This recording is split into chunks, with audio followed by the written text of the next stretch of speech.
উত্তর দিনাজপুর জেলার করণদিঘি বিধানসভা এলাকায় 3টি শ্মশান চুল্লি নির্মাণ কাজের শুভ সূচনা করা হলো। বৃহস্পতিবার করণদিঘির বিধায়ক গৌতম পাল এই শ্মশান চুল্লিগুলির নির্মাণ কাজের সূচনা করেন। বিধায়ক গৌতম পাল জানিয়েছেন, করণদিঘি বিধানসভার লাহুতারা 2 নম্বর গ্রাম পঞ্চায়েতের সরগাঁও, লাহুতারা 1 নম্বর গ্রাম পঞ্চায়েতের মোগলাডাঙ্গি ও রসাখোয়া 2 নম্বর গ্রাম পঞ্চায়েতের বোররাতে 3টি শ্মশান চুল্লি নির্মাণ কাজের শুভ সূচনা করা হলো। উত্তরবঙ্গ উন্নয়ন দপ্তরের আর্থিক বরাদ্দে 37 লক্ষ টাকা ব্যয়ে এই কাজ দ্রুত সম্পন্ন হবে। মমতা বন্দ্যোপাধ্যায়ের অনুপ্রেরণায় মানুষের শেষ যাত্রা ভালো মতো সম্পন্ন করবার জন্য এই উদ্যোগ গ্রহণ করা হয়েছে।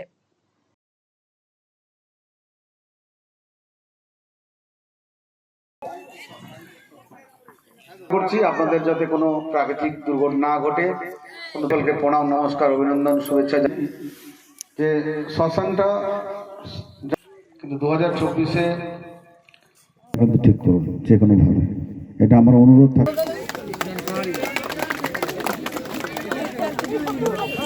করণদিঘি বিধানসভার অন্তর্গত 3টি পঞ্চায়েতে 3টি শ্মশান চুল্লি নির্মাণ কাজের আমরা শুভ সূচনা করলাম।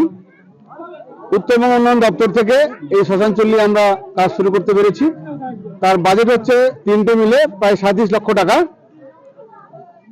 লাউতরা 2 পঞ্চায়েতের সরগাঁও একটা চুল্লি হয়েছে, লাউতরা 1 পঞ্চায়েতের বগলাডাঙ্গিতে একটা চুল্লি হয়েছে এবং রসাখোয়া 2 পঞ্চায়েতের বোররা সংসদে একটা চুল্লি হয়েছে।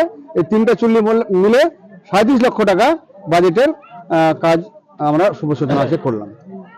মানুষের দীর্ঘদিনের দাবি ছিল এবং শ্মশান চুল্লি যেটা মানুষের অন্তিম যাত্রা শান্তির হোক, এটা আমরা মমতা বন্দ্যোপাধ্যায়ের অনুপ্রেরণায় এই টাকাটা আমরা আনতে পেরেছি এবং মানুষ এতে নিশ্চয়ই খুশি থাকবে যে এখানে রাজনীতি ঊর্ধ্বে যাতে মানে এখানে সবাই এখানে যাতে দাহ করতে পারে সুষ্ঠুভাবে, তার জন্য বড় সড়ো একটা চুল্লির ব্যবস্থা করা হয়েছে।